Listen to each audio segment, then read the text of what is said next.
We're an expressive culture. We're an ever-evolving culture to where we're not okay with just staying here. In 3 years, we're going to be on to something else. That's our culture.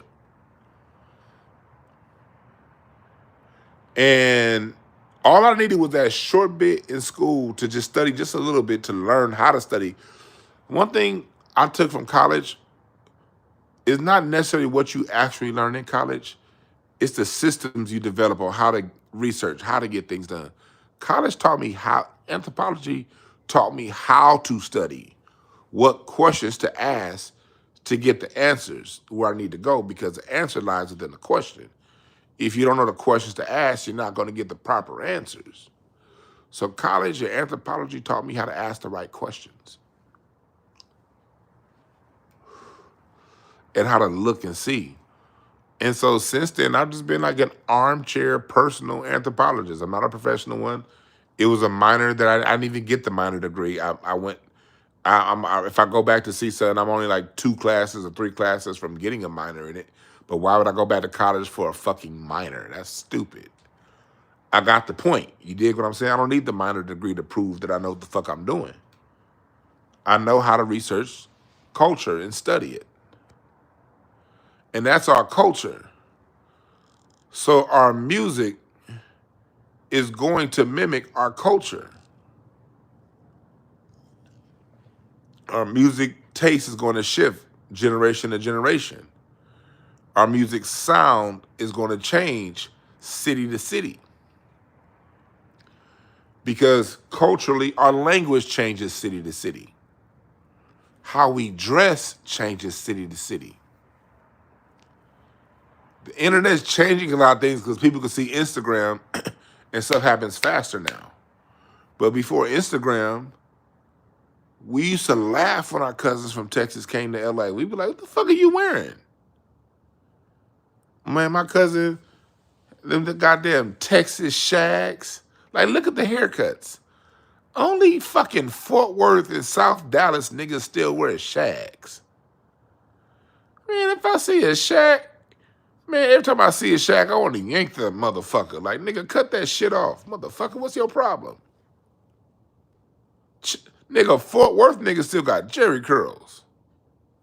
Fuck is wrong with y'all in Fort Worth? You niggas is sorry. I love y'all though. But the niggas, Fort Worth niggas still got jerry curls and gold teeth. Yeah, the black mullet. Right. The shag. City to city, we change up our style. We just do.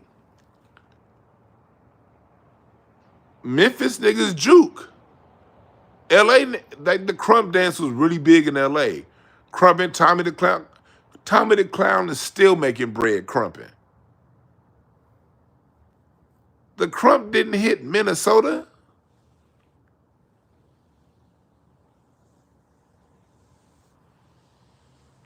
Chat room, do you see what I'm talking about?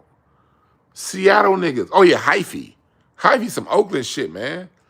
I remember I went to 2005, 6 when that hyphy shit was real.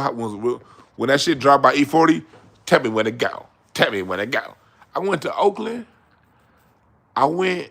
Somebody knew New Baron. Like somebody I was with knew Baron Davis, and we went to see a Warriors game, and we actually stayed at Baron's house. We went to his birthday party in Oakland. I mean, in San Francisco, and that was right when that E40 shit dropped. And them Oakland niggas had them dreads, and they was. I'm like, what is this? I'm from LA. What are these guys doing? Man, we up in Oakland, these niggas is. I'm like, hey, my gosh. And them niggas was getting it in. I'm like, hey, LA, we more chill than that. LA's like, nigga, let's go post up. What the fuck are you doing?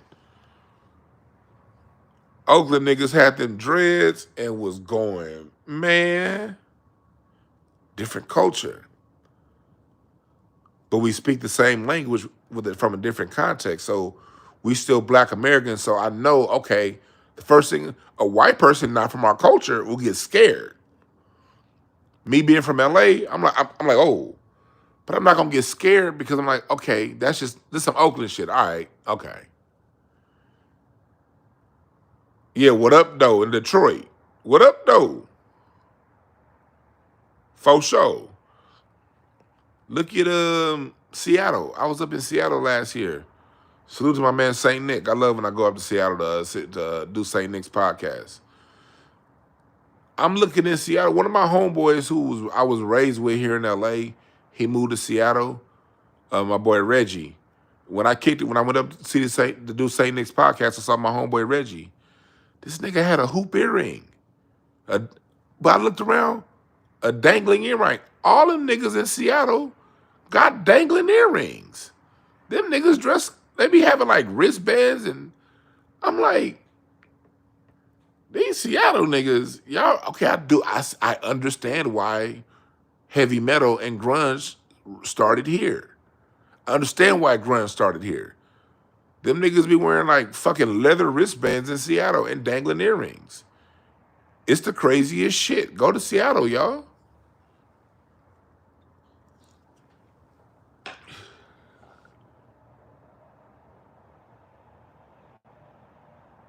The trooper, he said, clown and crumping is unique and hard to duplicate. You're right about that.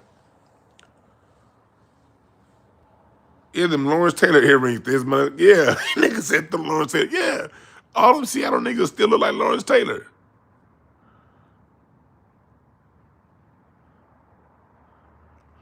Northern Louisiana and Southern Louisiana are two completely different worlds. Southern Louisiana, you got all them light-skinned, green-eyed chicks. Northern Louisiana, you got all of those. You got a whole bunch of, what's her name? Clarissa Shields looking chicks. I'm not saying one is better, one is worse, but we all know the fuck I'm talking about. Let's not lie. Let's not lie. Let's not lie. The food is different between Northern Louisiana and Southern Louisiana, and Louisiana's not even a big state. But Northern Louisiana, chat room, am I lying? Talk different, walk different. Grambling niggas and Southern niggas is different from each other.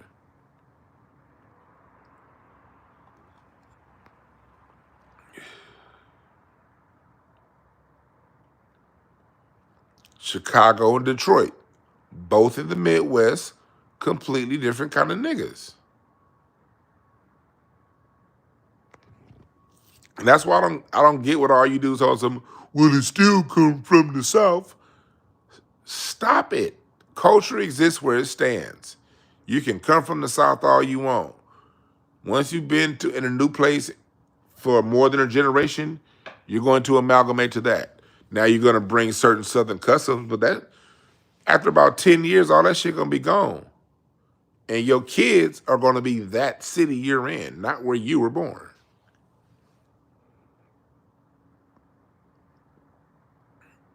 That's why, like, as much as I love my family come from Texas, Louisiana, and Michigan, Indiana, by way of Virginia 200 years ago in 1835. I'm nothing like my Texas cousins. I love my one of my best friends is my cousin Robin. I love Robin. Dallas, Texas. But we have a lot of cultural continuity because we're family and we're black, but we do things differently. I got an LA way about me. I'm an LA nigga. I'm not Southern. I'm LA. My granddad came here in 1730. I'm sorry, 1937. I'm trying to find out when my other grandfather came here on my mom's side. Oh, do you know this year will be 100 years since my great-granddad invented the railroad crossing? I was on Ancestry.com today and I found this patent. the actual patent drawing for the railroad crossing. This year will be the 100-year anniversary my great-grandfather invented the automatic railroad crossing. That's on my mom's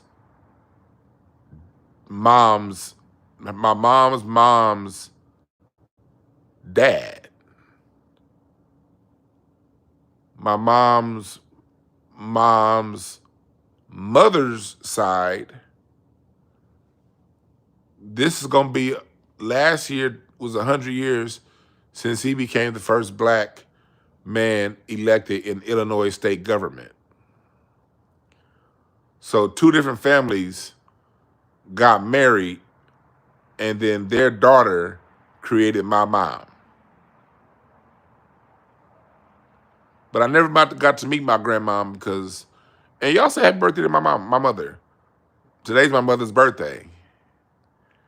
My mother's mother died when she was only a month old, so my mother never got to meet her mother because she was only a month. She died. My mom was born February 19th. Her mother died March 19th.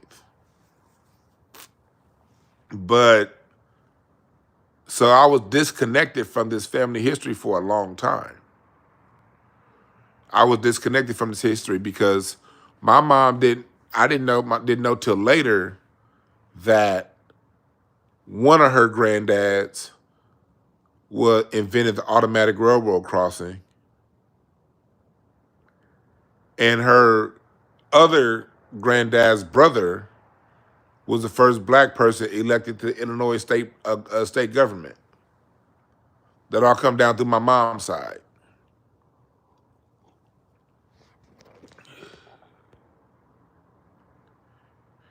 And that black man, Alfred Hoggett, that got the patent, he was a passing Negro. He passed, you know. If you looked at him, Alfred Hoggett, he was his granddad was a mulatto slave out of Natchez, Mississippi. I actually have a picture of his mulatto grandfather, who was a slave in Natchez, Mississippi. There's a newspaper clipping of him in 1855, and a picture of him taken like in 1880 something. And the man who invented the automatic railroad crossing, his other grandfather was a black slave out of Kentucky named, his last name was Johnson, who freed himself and moved to Milwaukee, Wisconsin in 1855. He freed himself. He escaped slavery out of Kentucky, moved to Milwaukee, Wisconsin, and then when the Civil War started, he went down to fight in the Civil War to help free black people, moved back to Milwaukee, Wisconsin, and in 1868, he married a European German woman in Milwaukee. So my family was swirling like a motherfucker.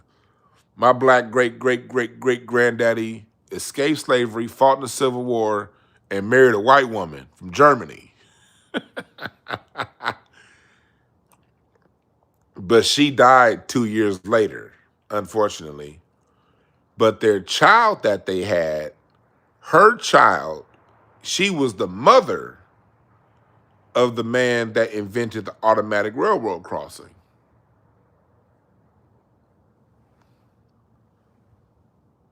So the last thing I want to hear somebody from Africa say, we don't know our history.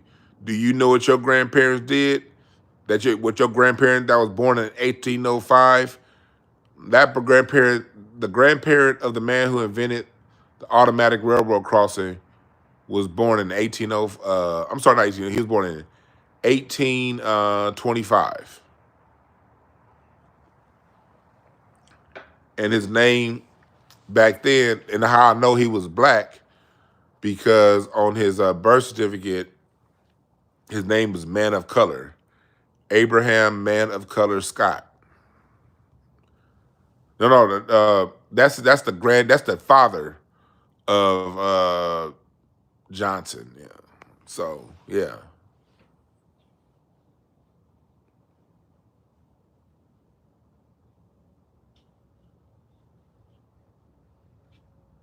So yeah. Yeah, my parents really did build this shit. My great grandparents, my family, from government. I have family records of family that fought in the Revolutionary War in 1776 to eight. They fought in my family fought in the Revolutionary War, and I have all this documented. The Spanish American War, the War of 1812, the Civil War, the World War One. Hell, the black man that the man that invented the railroad crossing, he still went. He invented the railroad crossing, and still went and fought in World War II. Think about that. Still fought in World War II.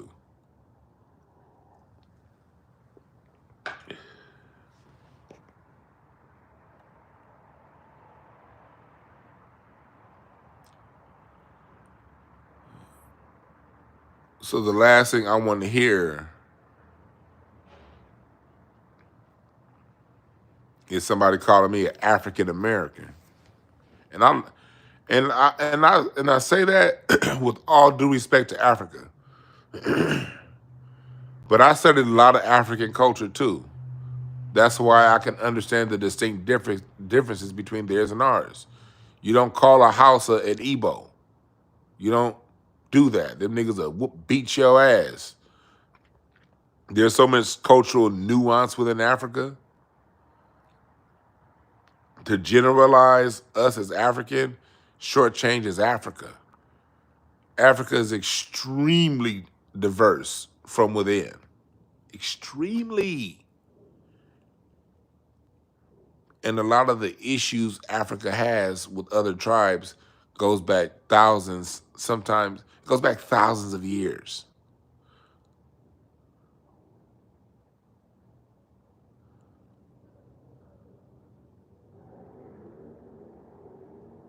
Africans are so culturally complex. To generalize us as Africans is disrespectful to us and to Africa. Yeah, I also got Native American in me. I got Miss Mary Smith out of Dallas. She was Cherokee. My family house in Dallas right now has been in my family since the 1890s. The lady who first bought that house was Cherokee.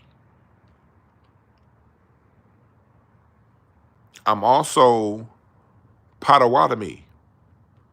See, Potawatomi is a little known tribe out of Michigan, Benton Harbor, Michigan, that area. I have family photos in museums up there, up in the Benton Harbor area, Potawatomi. And them niggas was darker than me. In the Indian Removal Act, a lot of Potawatomi would march down to Oklahoma, but my family stayed and hadn't re-identified as Negro. They didn't move. I'm also, one of my family members, is Chickasaw. I saw something on Ancestry where one of my men of color, because if you pay for like a higher version of Ancestry, it'll tell you the rate. Like there's some records of racial identity, not a whole lot, but some. But I have a lot of American Indian ancestors, and I don't remember a lot of their names, out of Virginia. But we're talking 1690, 1750. I have a lot of American Indian people, but I do know of the Potawatomi people in Michigan. And Mary Smith was a Cherokee out of Texas, East Texas, by way of Alabama. That's on my dad's side. Yeah, Potawatomi in northern Indiana. How my family got with Potawatomi is the free blacks moved from Virginia, Northampton, Virginia, to Indiana in 1835. So some of them mixed in with Potawatomi. Also, that same family, they're the ones who moved north into Michigan when they left the settlement in Indiana. So my Potawatomi family married my family out of Virginia that moved to Indiana in the 1800s.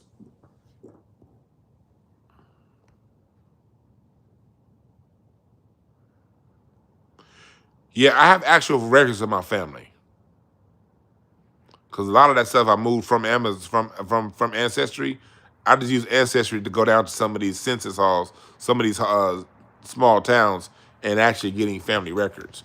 But also, I have some family on my mom and my dad's side that just kept good records. Like, I'm blessed that I got family from that was around back in the 80s and the 90s.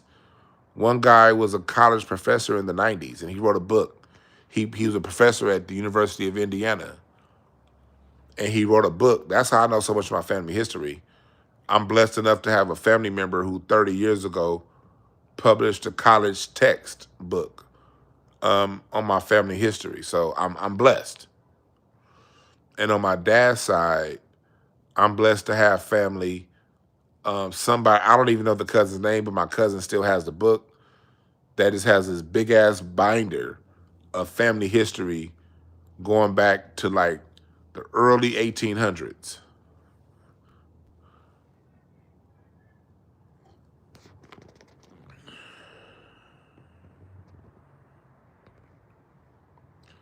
Hey, John Presser, you're not confused. You're trying to force me into an African box. The reason why I can associate my native tribal identities but not Africans is because in my family, I don't have anybody in my family so far that came from Africa. There are no records. I do got records from Europe.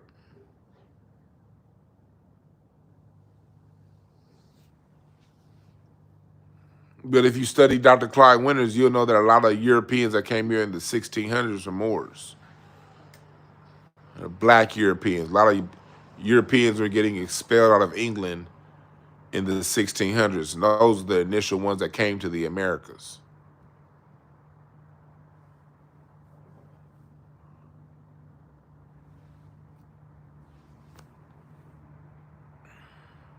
But if I had somebody that it said, okay, this person came from the Congo, landed in Virginia, I'd say it.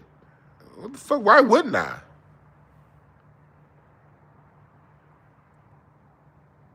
Why wouldn't I say it?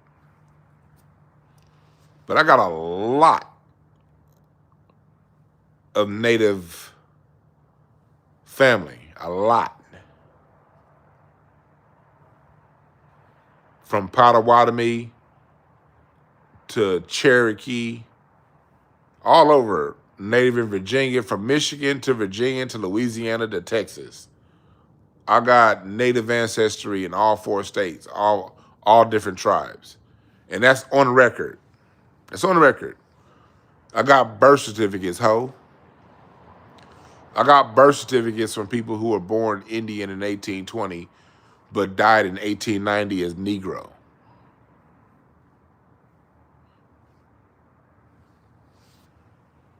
Official. Official.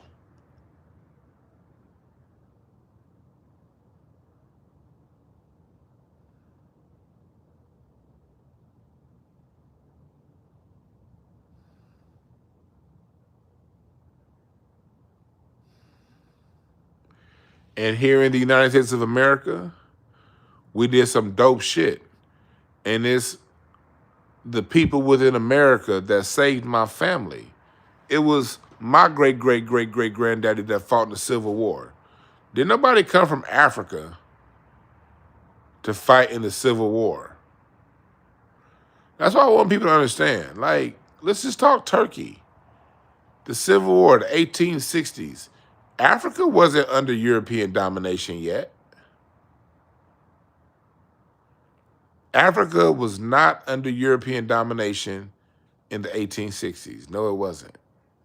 There were certain kingdoms that fell, but overall, Africa didn't get split up yet. And if you're going to generalize Africa, okay, fine. Morocco is the first nation that recognized the United States as an independent nation.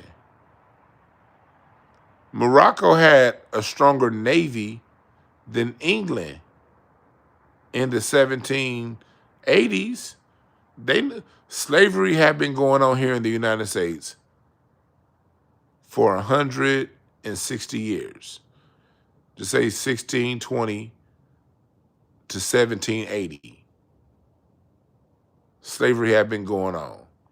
What's that, 160 years? Why did Morocco was more powerful than England at the time?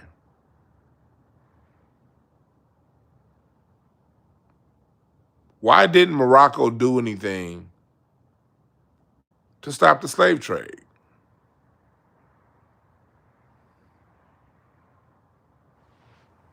Does anybody ever ask that question?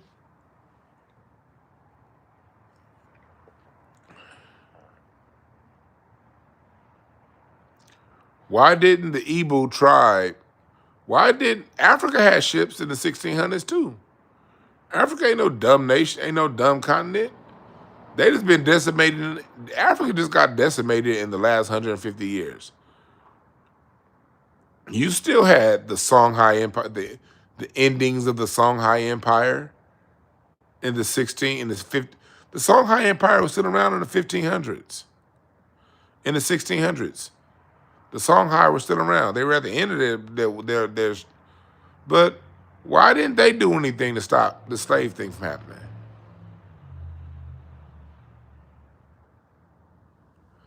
Somebody said Morocco was not stronger than England at any time. England was still locked in Europe in the 1500s, you stupid, dumb, cave-dwelling bitch. England still thought the earth was fucking flat when Morocco was trading with China, you dummy. What the fuck are you talking about?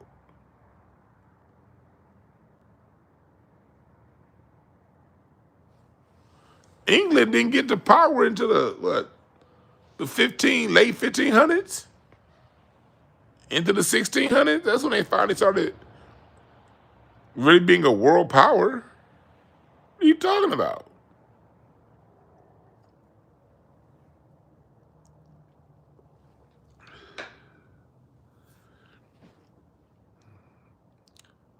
But in 1862, Africa didn't come to help in the Civil War, to help end slavery. My ancestors that were free from the North enrolled in the Union Army to help black people. So that's where my loyalty lies.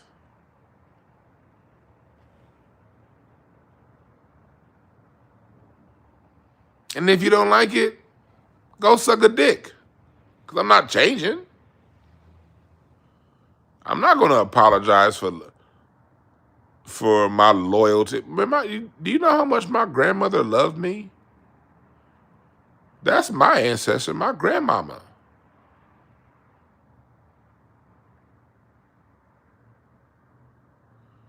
And do you know my grandmother was born in the house that her Cherokee grandmother bought with her husband, her Cherokee grandmother's husband? I just can't forget his name. My grandmother was born and raised in a house in South Dallas that her Cherokee grandmother bought in the late 1800s. That's a fact. My cousins still live in that house now. Every family reunion, we go to the house in South Dallas right down the street from the Cotton Bowl to the house by Cherokee. Great-great-grandmother lived in. Why the fuck would I claim Africa when I don't even know what part of Africa I came from, if I came from Africa? Because only 400,000 Africans came to the United States. The exact number is closer to 388,000. That's a fact. It is a fact that only 388,000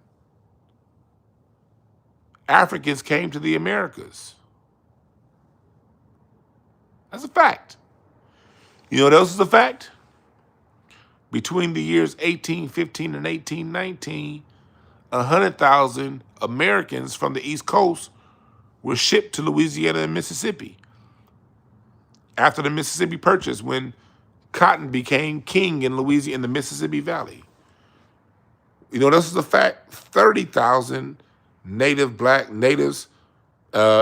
or slaves were shipped from the Ohio Valley to Louisiana and Mississippi in the 1820s. That's a fact.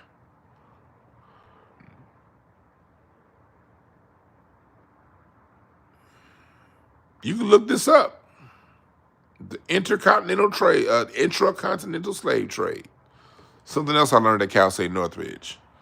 Go study the slave trade within the United States of America. I just read 4 books on that subject this last month in January. I read 4 different books on that subject. Where when the American economy moved away from tobacco and moved to cotton, just go study that. For those of you more interested, go study America when the economy moved from tobacco to cotton. Go study America after the Louisiana Purchase, when America started westward expansion. As America got to the Mississippi River,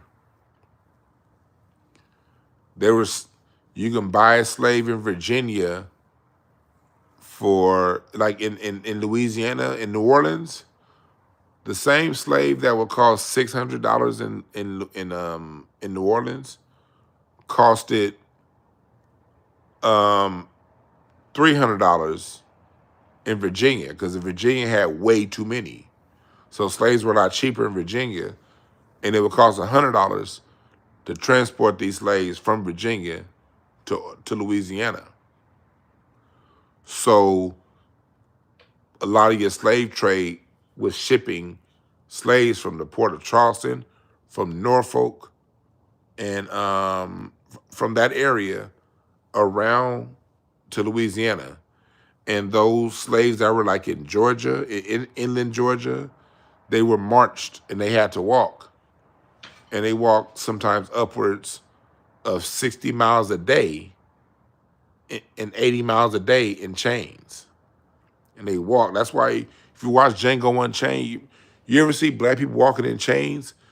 They weren't walking from this plantation to that plantation. Sometimes they were.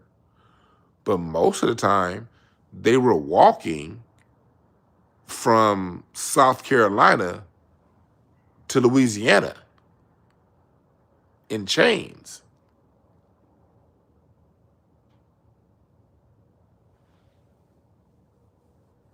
These are facts. These are facts.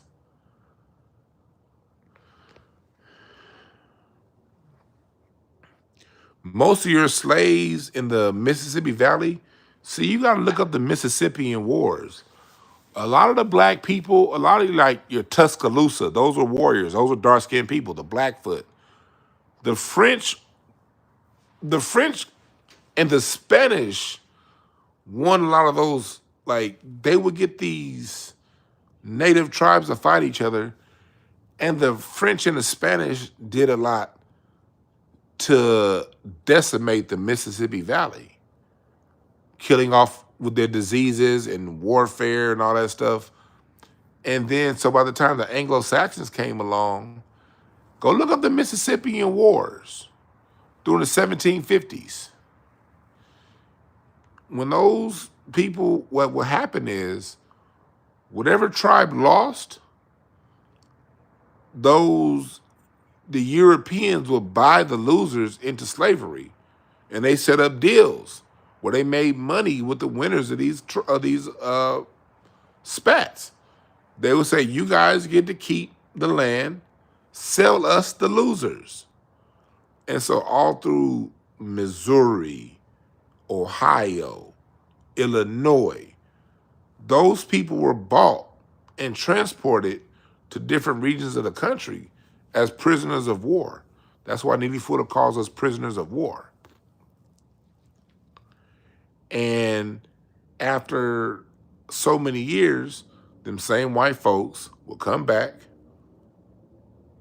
and say, yeah, I know we signed this treaty, but no, we want this land now. And the natives are like, you gave it to us. So these white folks would get these motherfuckers, they would get them drunk and they would sometimes kill the tribal leader and get somebody lower off in the tribe to sign away these large swaths of land and take it. And they would do these proxy wars, like the war of I forgot the name of that it was something that Andrew Jackson had did in Jacksonville. I can't think of the name of that. But anyway, they would have these different things, and they would, get these people drunk off firewater, kill them, take their kids, and enslave them. And say, yeah, you came from Africa.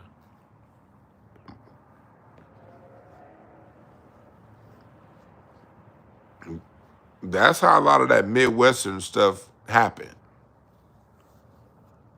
They didn't come from no fucking Africa. They're already here.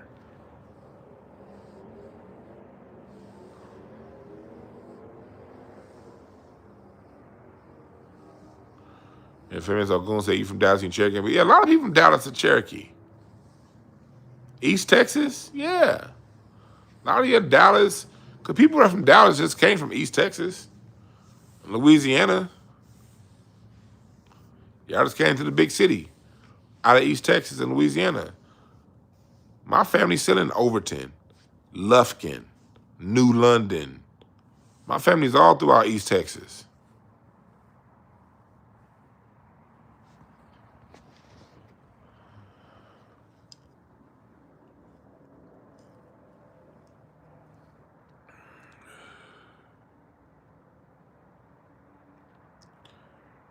But if I had someone in my ancestry that was documented from Africa, I'd probably say it. Why the fuck would I hide anybody that I knowingly came from Africa? I just haven't found that person yet. I'm looking for them.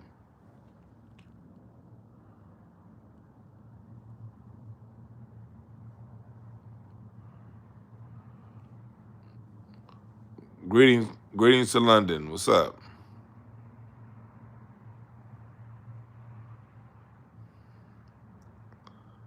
All I know is the colonies have been here since 1619. And the first person that I trace from my bloodline on this land is 1640.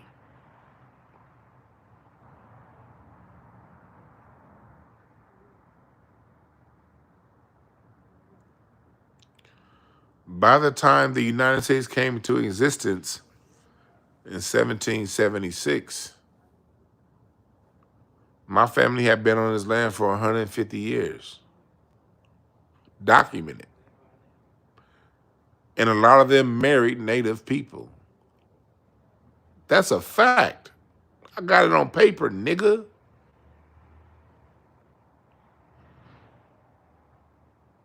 By the time we get to 1776, I have well over 100 ancestors that are here on this land. See, one thing you got to realize is when you're talking about generations and where you come from, it multiplies. 2 parents, 4 grandparents, 8 great-great-grandparents, 16 great-great-grandparents, 32 great-great-great-grandparents, 64 great-great-great-grandparents, 128, 256, 512. You go back, what, 6 generations, 7 generations? Yeah, that's 512 grandparents you have. And just, let me see, grandparents, great-grandparents, great-great-grandparents. Yeah, what's that? 2, parents 1, grandparents 4, 8, 16, 32, 64, 128. 6 generations, you got 128 grandparents. 7 generations, you got 256. 8 generations, you got 512. 9 generations, you got over 1,000 grandparents. And I personally trace my family back 20. How many fucking grandparents do I have here in the United States for me to talk about some goddamn Africa?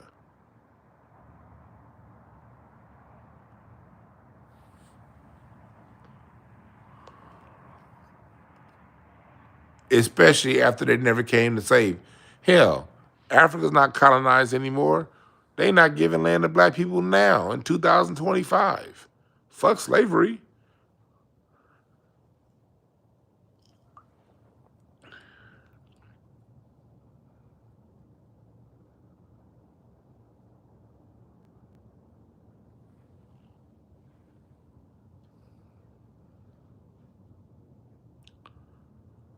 Yeah, Jemele and DL are always reaching.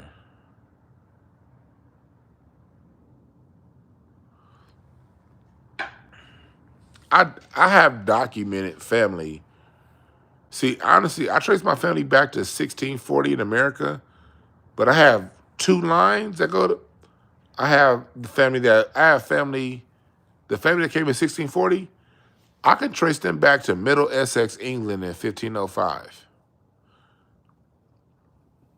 Oh, they really don't want me to get into some history shit. I got one of my lines that I've taken back all the way to 1505 in Middle Essex, England. I got 1550 in Buckingham, England. Yeah.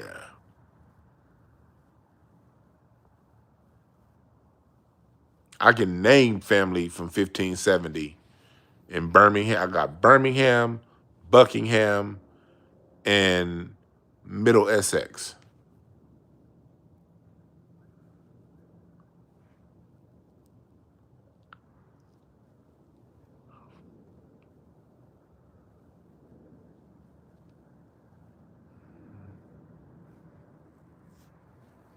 Yep.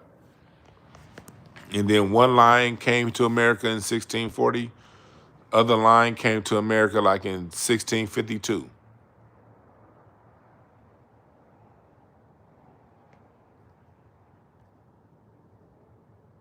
And then another line came in 1690.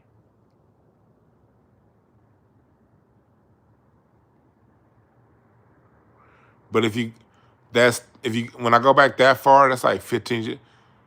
That's like 3 lines out of, by then, dozens and dozens of lines of family.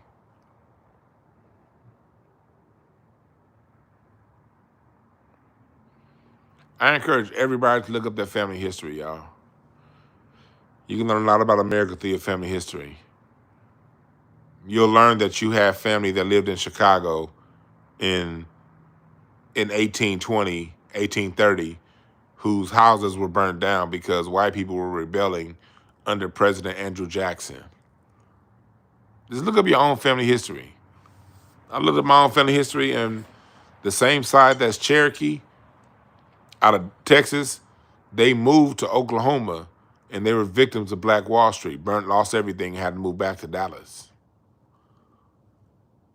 That's in my family was actually in Tulsa, Oklahoma in 1921. My family was there. We was there. My grandmama's dad was there, Mr. Foster. My grandmother wasn't born yet, but her father was there. And her father moved to LA, and my dad still remembers him. That's my dad's granddad. And my dad still talks about his granddad, who had to live through Black Wall Street. Did nobody from Africa come help my family after? When my family lost everything in Tulsa, Oklahoma, there were no African nations that came and offered any kind of restorative justice. So why the fuck am I going to honor Africa and not Mr.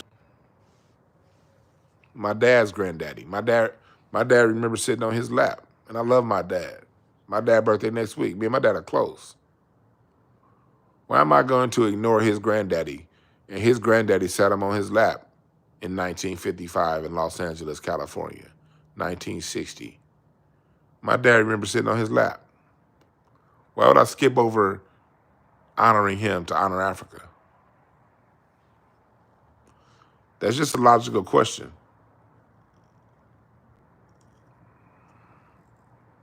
I love my dad. I love my mom. 15 more minutes in her birthday.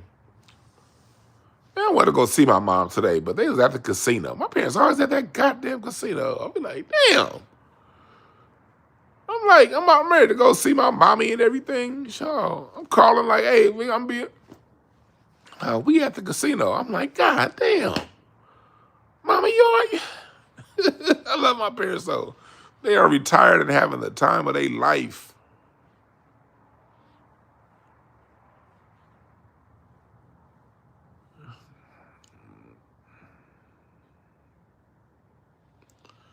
That's why I had an issue with that. I'm watching that Louis Gates documentary on what's going on in America, the migration, and they keep calling black people who moved migrants. They weren't no fucking migrants. They were citizens. Migrants from the South moved to Chicago and migrants. No, they weren't. No, nigga. They're citizens.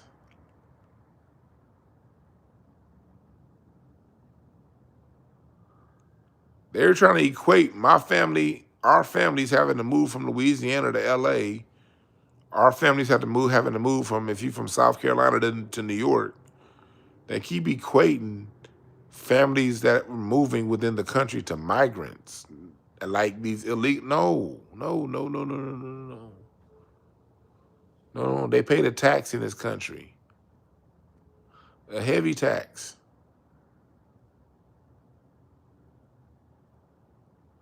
Hey, Ty Ingram, I'm with you. I started not to watch it, but I am getting some value. It's like you gotta sometimes scrape through shit to find gold nuggets. You dig? And that's what this documentary is. It's scraping through a lot of shit to find the jewels. That's what I'm doing.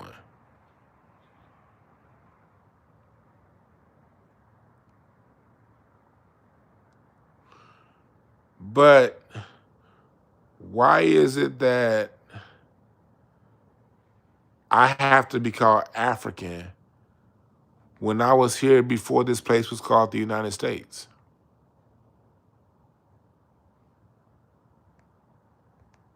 And nobody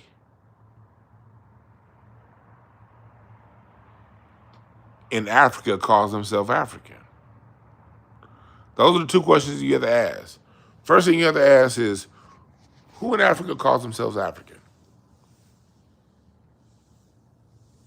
Okay, South Africa, that's a country though. Nobody in Africa calls themselves African. And I've been here longer than this place has been called the United States. So why do I have to be called African? Lori asked, do my parents have a problem with me not going to church? Man, my parents, I remember when I left church, my mom, hell yeah, my mom still be like, she know I ain't never go back to no goddamn church.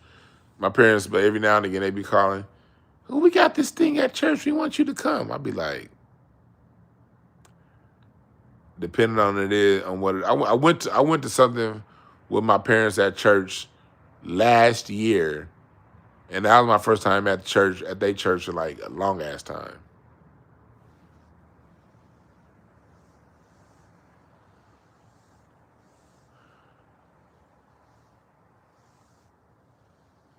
Somebody said, ask a person from the UK, they'll say they're British, but they'll tell you their ethnicity. Well, that's because those people came there after that place was called Britain. Britain's been around for a long time. If your family moved to a place and it was already named that, then yeah, say your ethnicity. But this place wasn't named the United States when my family got here. My family moved to the colony of Virginia 150 years before this was the United States of America. They moved to the colony of Virginia. So my family that fought in the Revolutionary War, they were the great grandchildren of the people who moved to the colony of Virginia.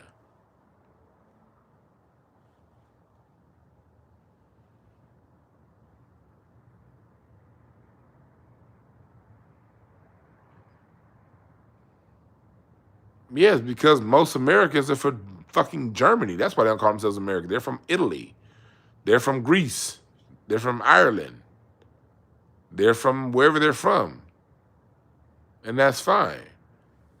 I'm from here.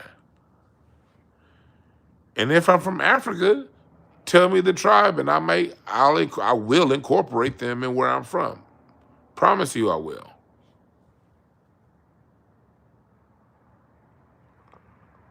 If I'm from Africa, tell me the tribe. Tell me the country. And I will 100,000% incorporate that into my ancestry.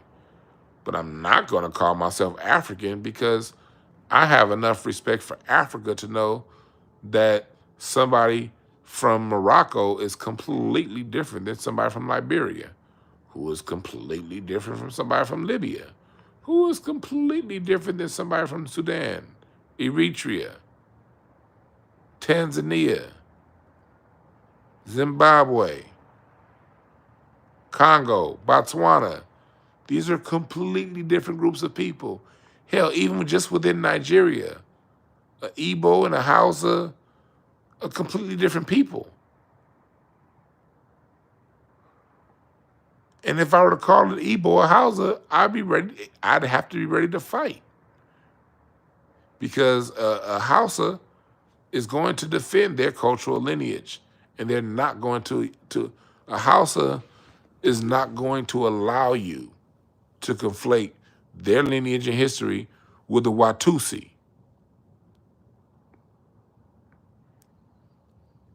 See, I don't separate myself with disrespect from Africa. I separate myself with respect. Because I'm not going to disrespect an Igbo saying that I'm the same as him when I very well could be Watusi. I don't know.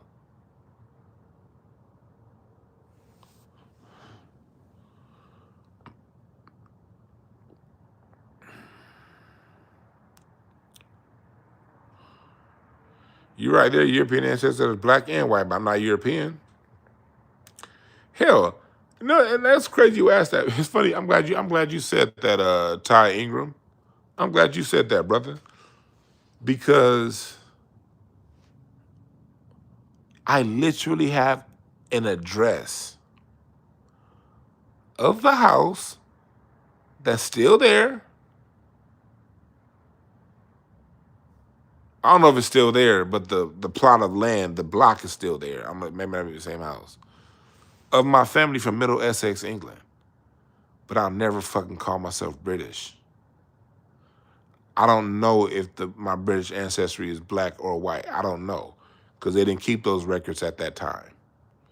I do know that the original Brits were black. The British are white. I understand that. But I don't know if my British ancestors were black or white. I don't know. But I actually have a record of them. But I'm not fucking British. Even though I speak English. I speak the same language my ancestors who came to America in 1640 speak. I speak the language my ancestors that came in 1652 speak. 53.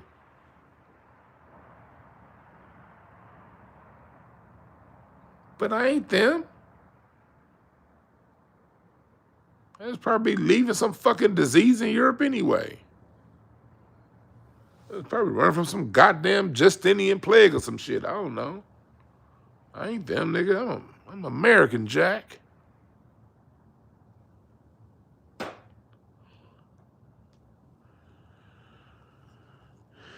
And my music reflects that. We clap on the backbeat here, baby. Not the 1 and the 3. We on the 2 and the 4. I'm American, Jack.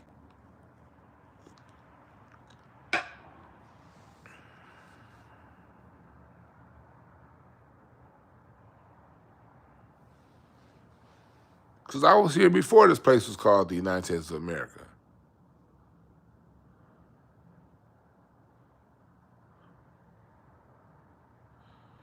Somebody said we don't need to color everything. Yes, the fuck we do need to color everything. Shit. America color everything when it's something negative. So it's my job to color shit when it's positive. You dig? I didn't choose the rules.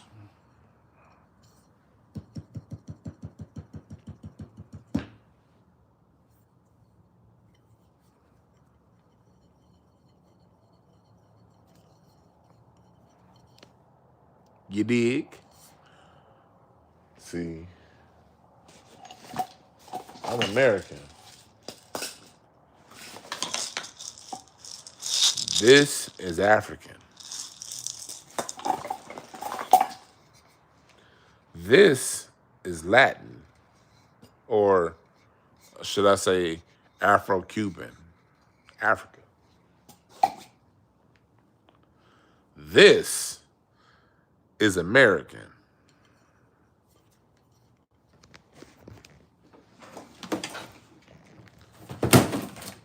This, the foot pedal, this is an American drum.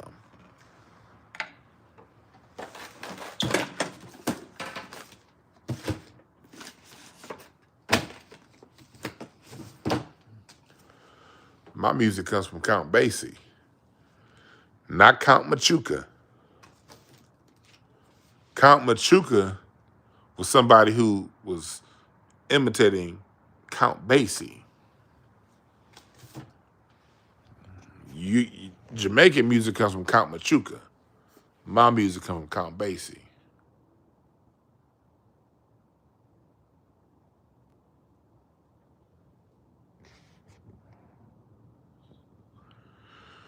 Somebody said I be deviating. No, I know who the fuck I am. That's different. I'm not deviating. Deviating means I'm trying not to be something else. No, I am being me. And in being me, you feel I'm deviating because I'm standing on my square. Get it right. Don't put it on me. Put that on you. You feel separate. I'm telling you my family history. Oh, you meant the conversation? Hell yeah, Budo, I be deviating. Because I told you, you weren't here earlier. I said I'm probably going to change the conversation, the title. I'm probably going to change the title. Because no one really wanted to talk about that whole goddamn situation that was in the title. Now, it ain't your fault. It ain't your, don't apologize.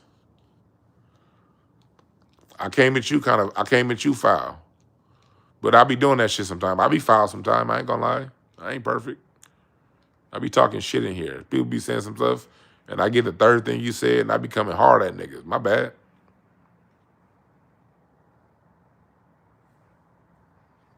I ain't perfect.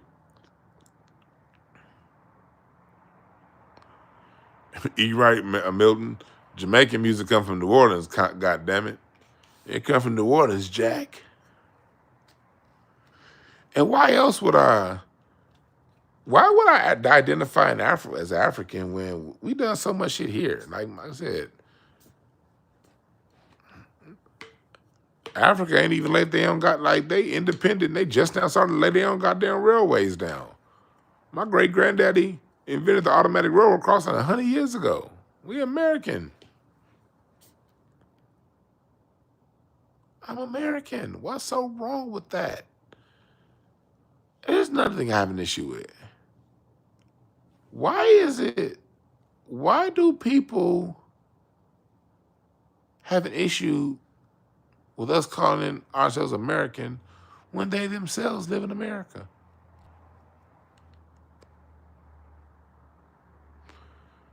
No, Keisha, no. Jamaican music is New Orleans because people like Count Machuga said when they were listening to Jamaica could get the radio signal out of New Orleans, and they were listening. That's how they got into listening to Fats Domino and Roscoe Lee Parrish and Chuck Berry. That was out of radio. That was Jamaica was hearing radio out of New Orleans in the 1950s. They could pick up New Orleans radio, and they started imitating Black American music. That's just a fact. We didn't force it on them. We did not force our music on Jamaica. Jamaica heard our music and chose to adopt it. That's one thing that we must always, when we talk about the Black American effect on other people's music, we never forced our shit on the other people. They heard it, they liked it, and they chose to make their sound like it out of respect. Those original Jamaican musicians had respect for a Black American sound. Same thing the original Cubans, the original Puerto Ricans, the original Trinidadians, the original European, the white people, the Rolling Stones, the Beatles, they all had respect for Black Americans and our music. It's the pundits that came after that didn't have respect. I'm looking at Ozzy Osbourne is racist than a motherfucker, but he was in Chuck Berry's documentary. Think about that. Mick Jagger got more money than God can spend, but he still did Chuck Berry's documentary to talk about how much he loved him and meant to him. You must always remember that. Bob Marley showed love and respect to Stevie Wonder and War and Motown. What's up, J. Rube? Y'all say what's up, J. Rube, in the chat. I ain't seen my nigga in a minute. That's my dog.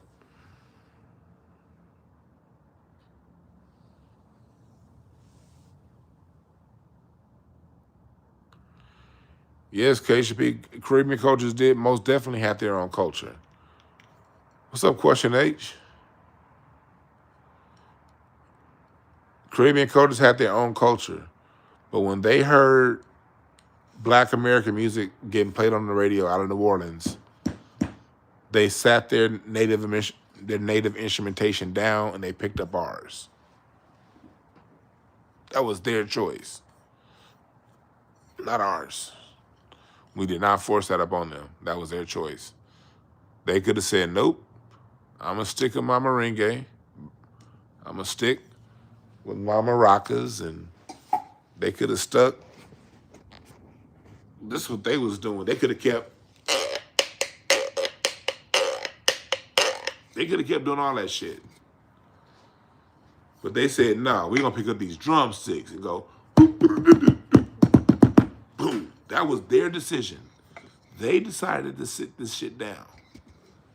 They decided they had the cabeza.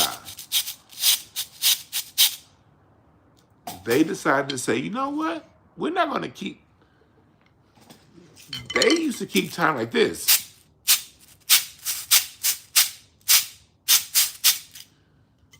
That's how they kept time. Americans kept time like this. They decided to sit that shit down and pick this up. So if we as Black Americans talk about it, that's just what it is.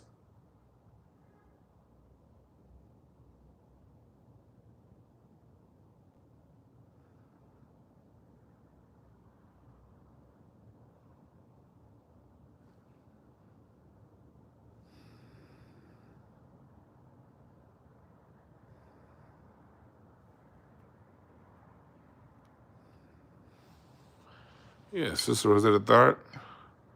What's up, Famously Blacker? Hey, I got my man J. Rube. Y'all see Janai Rubin? Y'all say what's up to him. Remember, see, a lot of you niggas, like, y'all don't, remember when I told y'all, I used to be up at UCLA? We were just talking earlier about UCLA.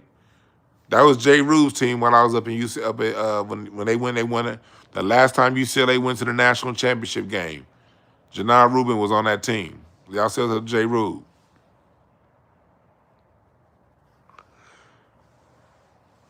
I'm a correct some misconceptions about Elvis coming up pretty soon. Elvis, yes, he did sell a lot, but I gotta look. In some areas, I have to give Elvis credit, and you're gonna see this in my documentary I have coming up. I filmed this part last week. Elvis, do y'all know that Elvis will go to black church? He went in Memphis to black churches and joined the choirs. The reason why Elvis was so good at what he did at imitating black music, because Elvis did something that no other white musicians did. Elvis, before he got famous, actually went to the black side of town. He went the furthest of any other white musician. He joined black church. That's what makes Elvis different. The reason why, yes, he did imitate a lot of Chuck Berry, Jackie Wilson, Sister Rosetta Tharpe. You go down the line. Elvis imitated them all. But Elvis did it well. And the reason why he did it well, because Elvis actually would go to black churches in Memphis and join the choir.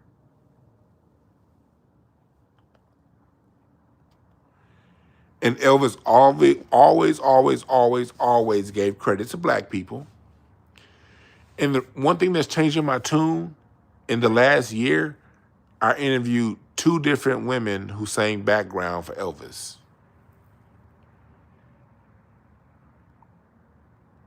You said, Kemi, you need proof? Well, watch my documentary and join my Patreon. I interviewed 2 women who actually sang background for him. And one of them, she's very militant, very pro-black. And she was like, yeah, I wasn't trying to give this white boy credit for shit. But she got off the road, Miss Alex, she got off the road with Ray Charles and went to singing background for Elvis. And she talks about how much of a gentleman Elvis was and how he treated his black staff and his black singers. She said that everyone I know that sang, I know 2 people now that sang with Elvis, and they all say that Elvis treated the black people with exceptional love that black artists didn't get at that time. She said that Elvis actually gave, Miss Alex said that Elvis actually gave her mother his ring. Like, her mother was like, oh, like Elvis wanted to meet her mom. Like, think about this. We're talking about the 1960s, 50s, 60s. Elvis was Elvis. He was like premium Elvis. And he wanted to meet his black background singer's mom. And then when she said, oh, that's a nice ring, Elvis took his ring off and gave it to her. This is a true story that I have documented. How many niggas do you know got a story like that documented?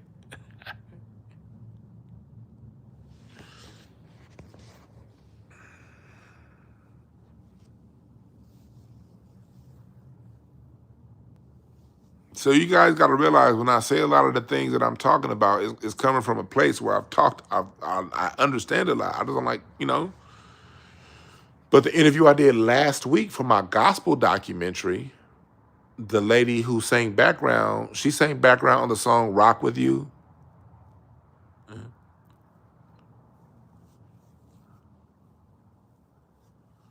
Got Famously Blacker in the building. I can't see the text. But the lady who sang background on Rock With You, she also sang with so much. She sang with Elvis too. She also sang with DMX. But she was telling me a lot of Elvis stories last week.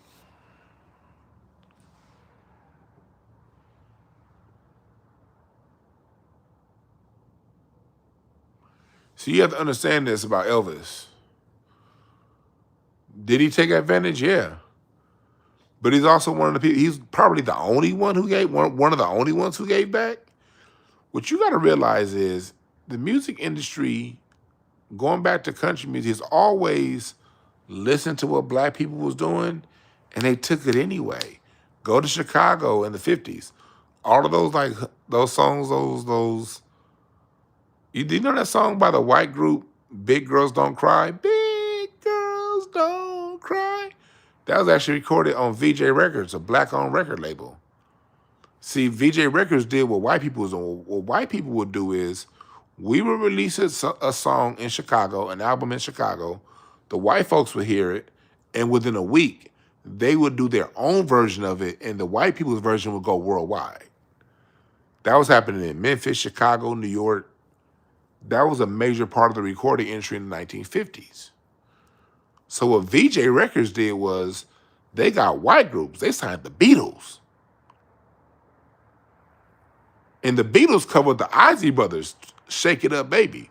The white, black-owned VJ Records would get white groups to cover black songs to make the money in reverse. But with Elvis was somebody who was genuinely connected to black culture. It wasn't just in a stealing kind of way, although he definitely stole. But he's also someone who gave back, probably the only one who did in the 50s. Now, when you get to the 60s, the Beatles and the Rolling Stones did something that black acts didn't do. And as much as criticism as I have of the Beatles and the Rolling Stones and those white acts are the reason why Chuck Berry didn't die broke. Muddy Waters, Howlin' Wolf. The Beatles, the Rolling Stones, Eric Clapton, Elton John, these white boys kept our blues legends paid and working, because black people, when Motown hit, my dad's generation was Motown. My dad be like, man, we ain't listening to no goddamn Muddy Waters. That's old people music. Muddy Waters, Chess Records, that was my granddad. That was my dad's music. It was no different then than it is now. My dad's generation won't want to listen to no goddamn Chuck Berry. My dad was like, man, get that shit out of here, nigga. We listening to Smokey Robinson, nigga.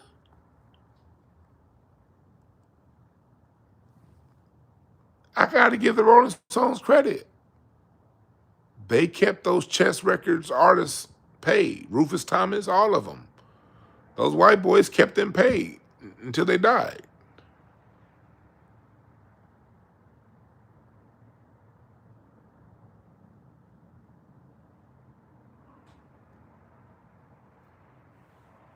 But Elvis is the one that started, he was the one that started it. Elvis was the only white, see them white boys, they were from England. So they had a different relationship. So that's probably why they had no issues keeping Howlin' Wolf and all those people on stage until they died. But Elvis was the only white American that somewhat paid it forward.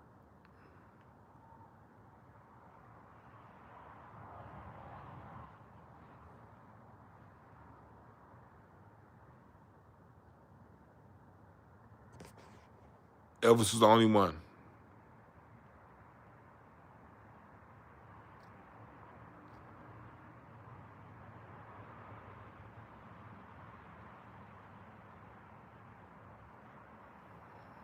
So that's where I will give him credit. Still not an Elvis fan though. Yeah, I look. That's why I'm not here to judge. Like the mob just said, Red Fox was with him. I'm the person that's been the most. I'm probably been more critical of Elvis than anybody in this chat. It took me listening to not only like watching documentaries, but listening to people like Red Fox talk. And after listening to so many black people, the way they talked about Elvis, I had to change my opinion on him because the black people who were around him had good things to say about him. So I never met the man. If the people around him had something good to say about them, who am I? Who am I? Who am I? I'm just a nigga with an opinion.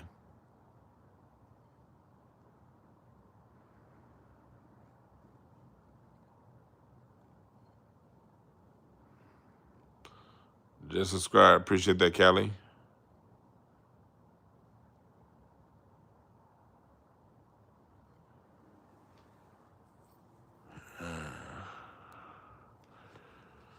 But back to what we was talking about earlier. Yeah, like, I'm going to change the title to this shit. Because we ain't talking about nothing with that subject.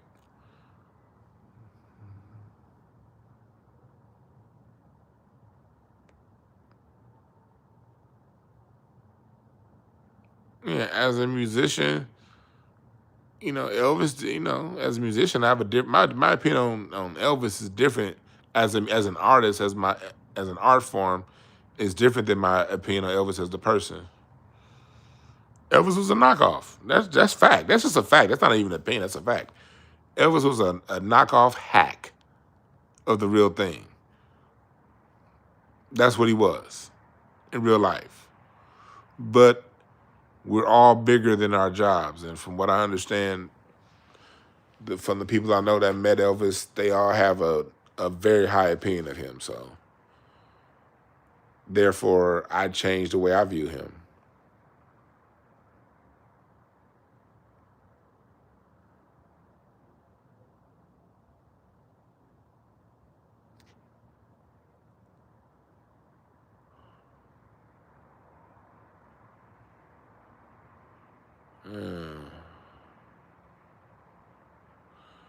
But I've been telling y'all, our pretty fancy backer continue to teach. I appreciate that. No matter what time it is, I appreciate that. But yeah, it's just that we gotta learn that, like, I'm the kind of person, like, an opinion. Opinions are cool, but you know, you should never be beholden to your opinions. Your opinion should always be willing to shift. You may not think exactly the way the person you're talking to wants you to think. But if you get new information, especially if 2 or 3 people say the same thing and they say something that's true and you've been around, they've experienced something that you personally haven't experienced, or they know something that you don't personally know, why are you holding on to what you think or feel? Now, if they say something like, for instance, I'm going to tell you an opinion that I changed in the last 5 years. It's 2 opinions I changed in the last 5 years based on research.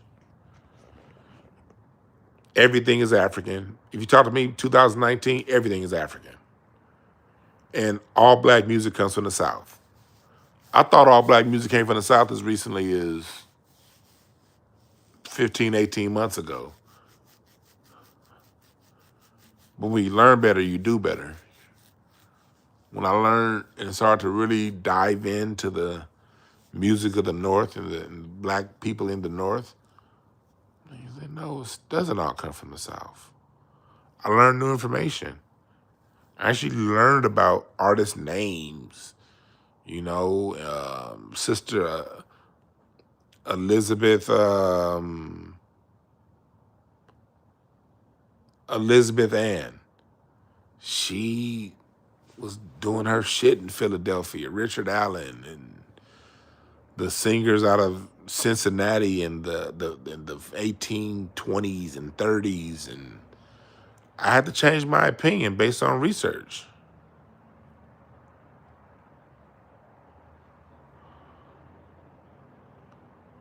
When it comes to the African thing, I thought I'm a drummer. And most of my life, I would have told you all drums are African because I was always told all drums are African. So you talk to me in 2015, and I'm a drummer. I would have told you, oh yeah, the drums are African. He's African. And then one day,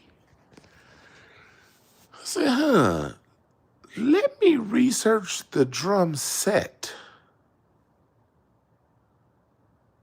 Just before I started doing this tree, so let me research the drum set. The answer lies within the question. Once I asked the right question,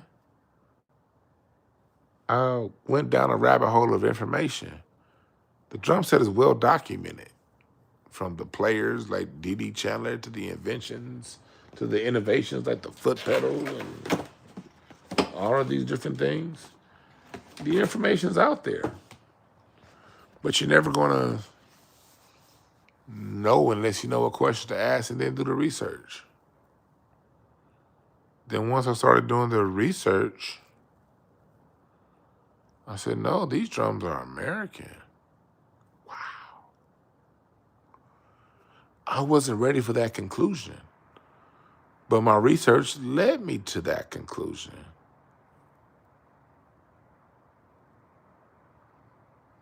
So I had to change my opinion. And I had to change how I talk.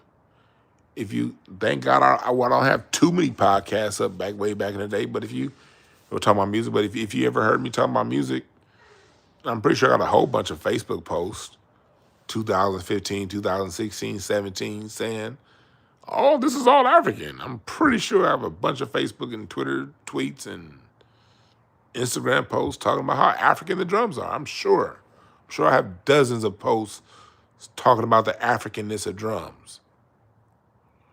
Because that's what I was told. I was just repeating what I was told. Then when I did my own research, I was like, oh, shit, this shit's different.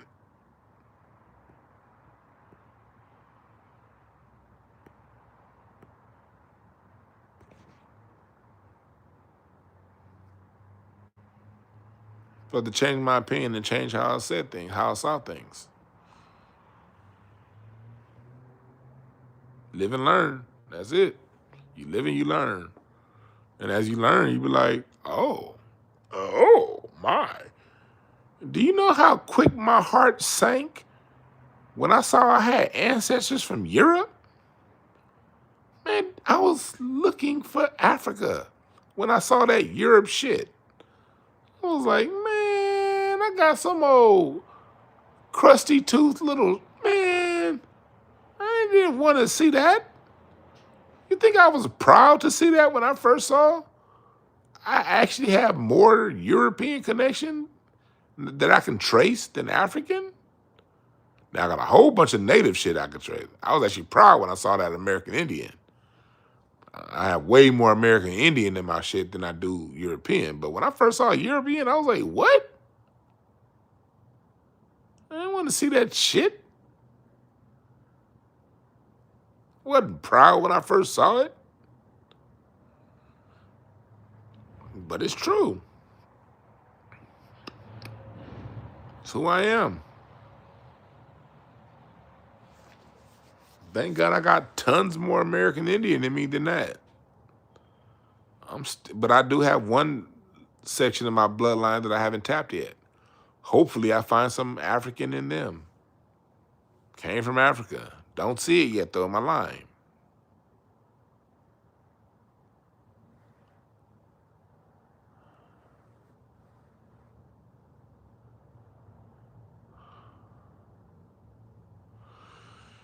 You said someone told you Latins help create jazz through the Congos. The Congos aren't even vital to jazz. Hell yeah, Ty, I'd change my opinion on Christianity too. You catch me 20 years ago, man, I'm Jesus, Jesus, Jesus, Jesus, Jesus, Jesus, Jesus. Shit, 20 years ago, man, I'm on that Jesus shit hard. I was in my 20s, man. It was funny. I saw one of my yesterday. I kicked it. Y'all remember Brandon and Tony from the other show I used to do? I went to Brandon's bar last night, and I kicked it with one of my homegirls from college. I ain't seen her in years. You know, we hung out at Brandon's bar right after a show that I had done somewhere else, and we were just catching up because it was her husband. You know, she done got married, had a kid. You know, she knows Isha very well. Hell, she remembers back when me and my wife were just friends. That's how long me and her been knowing each other. So we was catching up yesterday, talking all kind of shit. And we were talking about church and how me and her, we would literally, in our college years, 2003, 2004, me and her be kicking it. We'll be hanging out till 6 in the morning. And I would literally drop her off. I was telling Brandon Tony this story. I would literally drop her off, and I would go home, take a shower, and go play the drums at church, still with the wristband on from the club the night before that we was at. That's how my early 20s was spent. Like I was a partying motherfucker, but I did not miss church. When I played the drums in church, it didn't matter. I wasn't gonna not party. But I'm also a man of my word. If I give you my word, I'm fucking doing it. I don't give word and not do it. I'm a committed person when I commit. So I was committed to playing the drums at church. And Sunday morning services at 8 a.m. So if I decided in my 20s to be out till 7 a.m., I'm still going to be at church every Sunday. And just go to sleep. I'll play 2 services. Be loaded half the time, still. And then go home and sleep Sunday afternoon. But usually I got home about 3, 4 in the morning. Usually my normal time to get home in my 20s was about 3:30 on Saturday night. So I always got a couple hours of sleep before. But that's what it was. I was still going to go to church, regardless. And then I started seeing, as I got in my 20s, I started seeing life a little bit different. And it wasn't matching with what I was hearing in church. So I really started to back away from church. And then when I decided to leave, changing my opinion on church and Jesus and all that stuff, that was one of the hardest mind changes I've had in my life.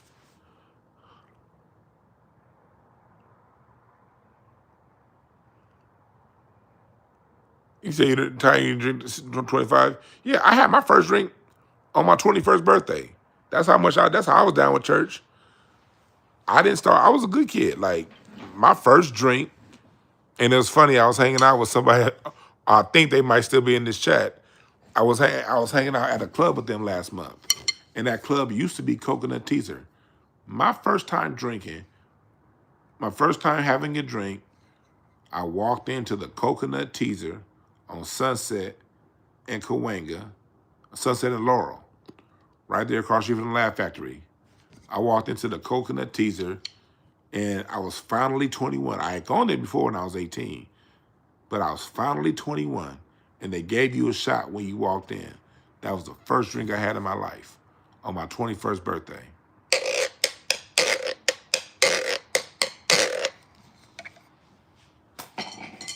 First drink. I didn't start smoking weed until I was like 25, 24. It was I was in a band. And even then I barely smoked. I didn't really start smoking weed until I got in my 30s. I was really into that church shit at one point in my life. And changing changing and growing out of that, one of the hardest decisions in my life, one of the hardest mind changes in my life. But you gotta live and learn. You gotta grow.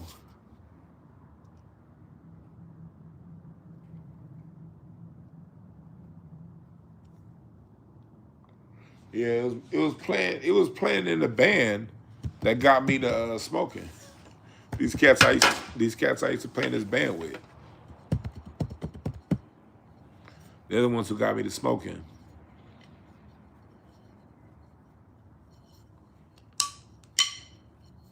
They're the ones who got me to smoking.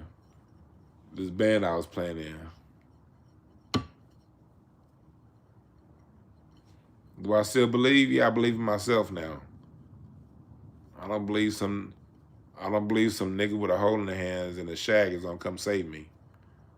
I believe Jesus and the Bible is giving me the wisdom and impart that wisdom in me internally for me to save myself. That's what I believe. I believe Jesus is an allegory for the crystallization of knowledge that I am my own Savior. That's who Jesus is. That's what the Christ is. Christ is the crystallization of the understanding that I am here to save myself. And those powerful texts, such as, what do you call that? The parables and stuff like that. The parables are stories and illustrations on powers that I have within. Parables like the prodigal son per parable. The prodigal son is me at 3 different phases of my life. Me when I'm young, dumb and immature. That's the aspect of myself that squanders off his wealth. The me, the brother, the one that stayed home and did everything right, only to be jealous of his brother, that's me also. At a certain point in my life to where when I could be judgmental and not understanding the plight of others and not understanding that everybody has their own journey and getting caught up in my own self-righteousness to judge others. That's also me in the prodigal son story. But I'm also the father who understands the ignorance of youth, the mental immaturity of adulthood, and the wisdom of me as an elder. If you read the story of the prodigal son as you in 3 different phases of your life, you can now extract the wealth that the Bible was created to give. Problem is, when you're Christian, you're reading that story and you're judging the son for being so anxious. You're judging the other son for being so judgmental.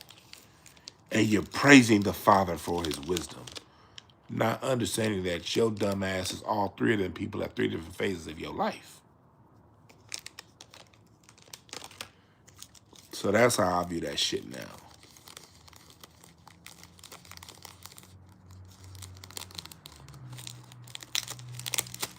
Uniting your highest. What the fuck? This blunt. Hold on. Man, they sold me a dry ass blunt. Look at this shit. I cannot get jiggy with this.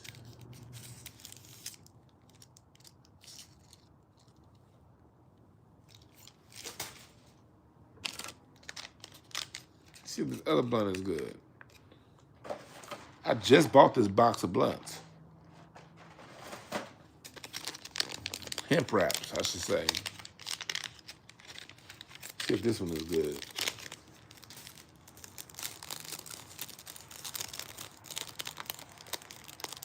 Yep, this one ain't shit either. Look at this shit, man.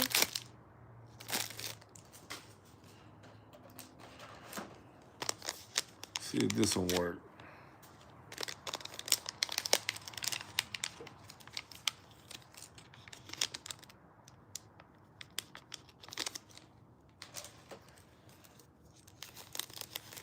Man, it's 12:30. I might get the fuck out of here.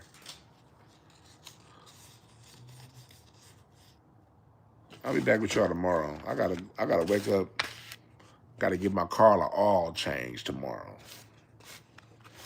That's what an old nigga said, oil change. I used to change my own oil, but nigga, nah. I ain't done, nigga. I did that shit in my 20s. Fuck that shit. Honda, I'm paying you to do it. That's why your ass work. So I ain't gotta be lifting my own goddamn car up, putting these fucking gloves on. Where are they? What, man? Where they at? I don't have up here anymore. Pulling my tools out and shit. Yeah, nah. I changed my oil in my 20s and my 30s. Now I pay the Mexicans to do it. What's up, Zavon Scott?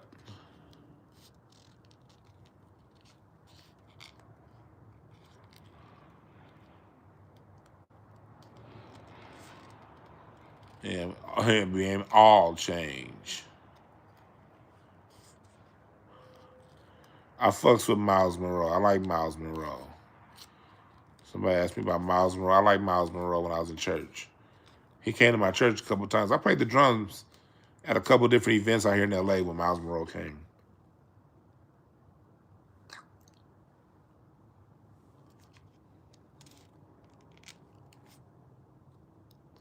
Appreciate that, Ali. All right, Wally, I got you.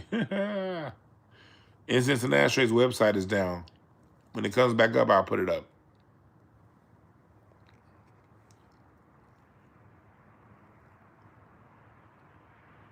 Yeah, I can talk about Miles Monroe, yeah.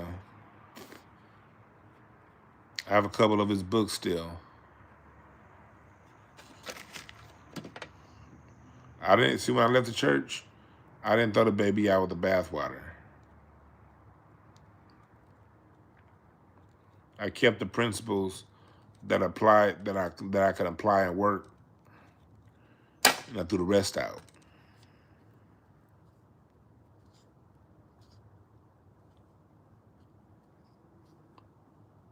But I'll be with y'all. I'll come out and kick it tomorrow.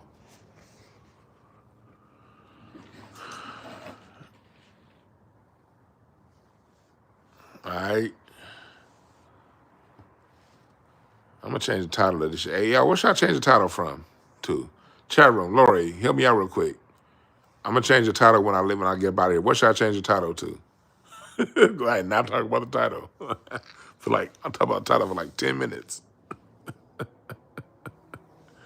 Callie, you said I deviated. What should I change the title to? Shit.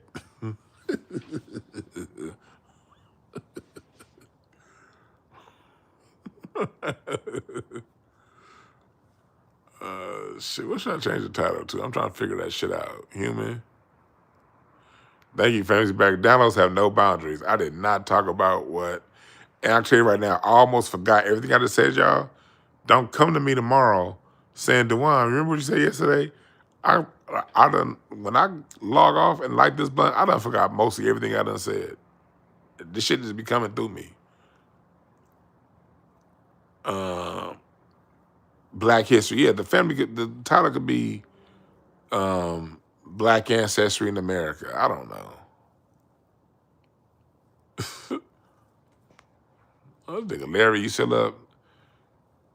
Larry, you woke up just in time for me to knock your bitch ass back out. You lucky you ain't in L.A. Yeah, see, Vessi, I think it's called Late Night Topics with, yeah. That's what I'm doing, Chris Vessi. I thank you. Thank you for that. I'm going to change your shit to Late Night Topics with Dwann. Yeah, that's what I work. Thank you for that. Thank you. I'm going to roll with that. Late Night Topics.